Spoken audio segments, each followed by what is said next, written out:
Right? I have this fun little game I play with myself. This is totally off topic, but speaking of grocery stores, I have been known to on a semi-regular basis in the store by myself just to arrange produce in conspicuous arrangements Oh, absolutely. That's just a joy. or stuffed animals randomly on the shelf find themselves in you know Precarious situations. yes. And I just walk away going, I wonder who's going to notice it first. Yeah, you know who You know notices that first? it's gonna be God.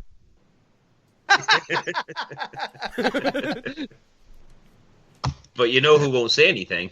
God. Yeah, it's true. Wow, this is thank you both for joining us. I expected one other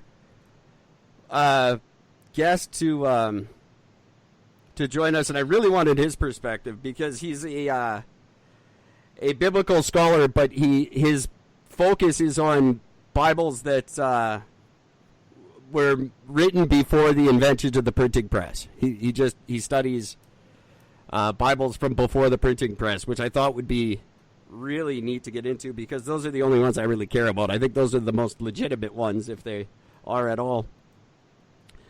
But Oh, the sorry, go ahead. no, please. I was going to say that I referenced way earlier in the conversation the canonization process of the Bible, the process of how we came to have the Christian Bible that we have today. And there's still multiple versions depending on where you are in the world and what sect of Christianity you follow or Catholicism you follow. But I mean, it's there's been. I mean, it's interesting to me. It's a clusterfuck of a timeline of and even a couple of popes over through history have been proponents of having a vastly expanded Bible. I can't recall. I think Pope Innocent the First was one of them. And or was it Pope Innocent or no? It was Pope. I forget which Pope. There was a Pope that Pope Damascus the First. Excuse me, not Innocent. He kind of was not popular at all, and he was in the fourth century, several hundred years after Jesus, and he wanted a whole huge extra list of things to be added to the Bible, but it kind of came to be where it was, and it didn't really get settled definitively, if you can even say that loosely, until something that always about 1500 AD, about 1500 years later. Something that really highlights, I think, my main problem with it, and this is an actual statistic, that year over year, the Bible is the number one shoplifted book every year. It's interesting. I think any church would give you one, I think, but whatever. No, it's around the world, it's the number one shoplifted book. I think, okay, well, right there, you guys are getting it really wrong. Starting off the bat. Like Eric said, it's a bit of a shame this other guy didn't call about the history, because there's one thing that I've never been a huge proponent of the idea of Jesus was who he was, but there is one thing that kind of, I guess, I don't want to say proves the story as much as much as I possibly could. When you go through the history of the major prophets sent by God, or you go through the history of them, the bulk of them all have, like the ones that are like Jesus, they all have one massive commonality, a bunch of commonalities. It was, Immaculate Conception, raised to the brief, got tortured, died, came back. All those things that are all common between everyone. It's like they just sort of stole the same story from each one all the way through. But there's one difference between Jesus and all the rest. All the other ones, all the other prophets lived out their days. Jesus was the only ones that ascended to heaven as a body, and there is no body of Christ. There's the shroud, there's this, but there is no actual body of Christ. The Spirit of Christ didn't live on the rest of his days. He ascended out to heaven. It's the only thing that I find interesting when it comes into the difference between Jesus and all the other true prophets. As a matter of fact, I had a buddy in high school whose prophets, dad was a cop, and he got to skate on a few things too, because his dad was a cop. You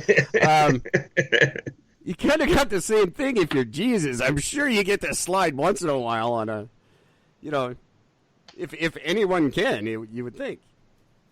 Well, that's what I'm saying, though. It's the only one that kind of proves the existence of a God is the story of Jesus. I mean, I can understand why there's the belief in it, I guess is what I'll say, even though a lot of the rest of it just doesn't make a whole lot of sense. But if you're looking at the grand scheme of, okay, let's look at history of the past, like there was, 150,000 plus odd prophets known. Out of those, you had, I can't even think of the number, 30-something actual prophets of God, in the sense that ones that came down and descended from or created by God to be placed on there, not that they became prophets. Jesus is the only one whose body ascended, and I don't know. I just thought that was a. I'm gonna actually slightly correct you. Oh. In the actual in the Christian Bible as we know it today, not Catholic, but in the Western Christian Bible, a major prophet that has his own book called no, he doesn't. Sorry, he doesn't have his own book. It's in First or Second Kings. I forget which it is in the Old Testament. A prophet named Elijah actually was taken up to heaven in a chariot of fire, drawn by horses of fire. And as he ascends into heaven, his mantle falls to the ground, and his disciple Elisha picks it up and becomes the next prophet. So there is actually a So there was a second one then. Elijah was the other one. Oh, interesting. I didn't realize that he actually ascended. And there's another very obscure reference. I believe it's in Genesis where this very obscure character. Now, if you read the Apocrypha in the Catholic canon of the Bible, he has his own book, the Book of Enoch. But Enoch, there's this one verse about Enoch in the Western Christian Bible, and it is, Enoch walked with God and was no more, for God took him. It's like, time out now. Can we just... there's got to be more to this. Right. Let's unpack that, right? But Christians just read right over it, and it's like, okay. And like, no one stops and asks, now, do what now? What happened again? But yeah, so there's two other, one for sure, one, what the fuck was that about reference in the Bible. Why does that one get so overlooked? That's a weird one. Mm-hmm. That's so strange. I didn't even know about that. I haven't read the Bibles in a very, very long time. Nor I, but I got a photographic memory, and I spent so much time preaching it. It's all in there, right? I think it's just because there's no way to make Enoch sound cool. Right? Unless it's in a Star Wars movie, that would work. Right? Well, I guess really the point, what we've all agreed on today is Star Wars is just as valid, really. If that's your if you believe in the Jedi faith and that guides you to be a good person, then it's just as valid as Christianity, which is fantastic. I wonder now. I have to change my original 3 questions, and Sherry, if you're still with us, maybe you can help me out with this. Then I'm going to totally revamp my first question and say, is there a valid pro-life argument that's not Christian? Is there, or an anti-abortion argument, I should say, that's not religious based?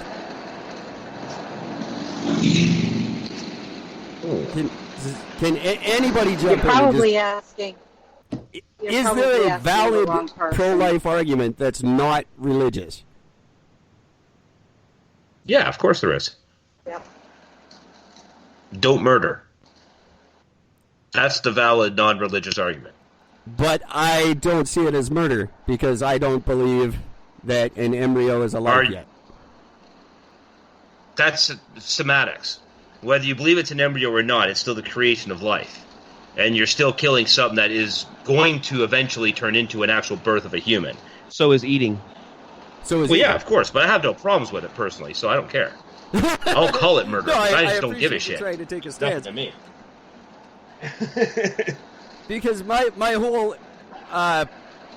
argument kind of going into this day with the original 3 questions that I had that were, Sherry, you didn't receive them. The 3 questions I had were, if abortion is the ultimate evil, why didn't God just make it lethal?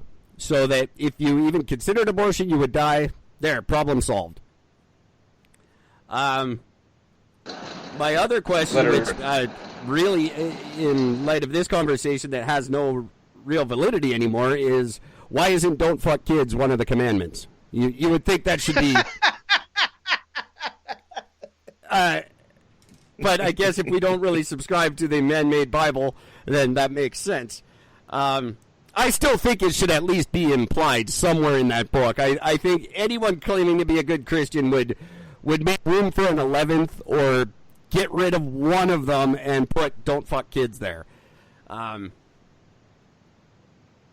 the third question I had that I still have, and anyone who believes in a higher power and that something created everything, what the hell is with Australia?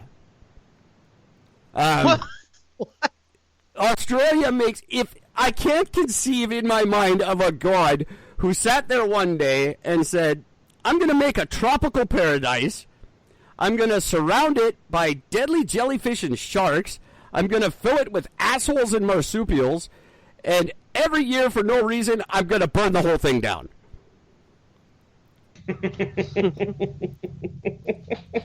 Why would any God make a place like that? I just don't. It makes no sense. Well, when you put it like that, So I can tell that we've gone into some strange places. You haven't heard from me for a while, but I can tell you that I am pro-abortion. I can tell you that the definition of life or not life or what a woman does with her body, no one has the right to make those laws, in my humble opinion. Well done. I can also say that I commend you for having this discussion and for being willing to listen and to just really put out what your passions are around the topic. Kudos to you for having it. Not many people are willing to take the risk and be insensitive or irreverent, for lack of a better term. So thank you for having this discussion. And I also wanted to point out that the more that we do this, what I call othering people, that's the separation, So we have people that believe in a religion. We have people that can't come to terms on what sense of Christology they believe in. And I invite you to imagine that you're born into a family that they see the sky is green. No matter what you say or see, they're going to convince you that it is green. And as a child, your very survival depends on agreeing with them. And you become to know that the sky is green. So I'm not holding them in judgment. I get why people may think the way that they think.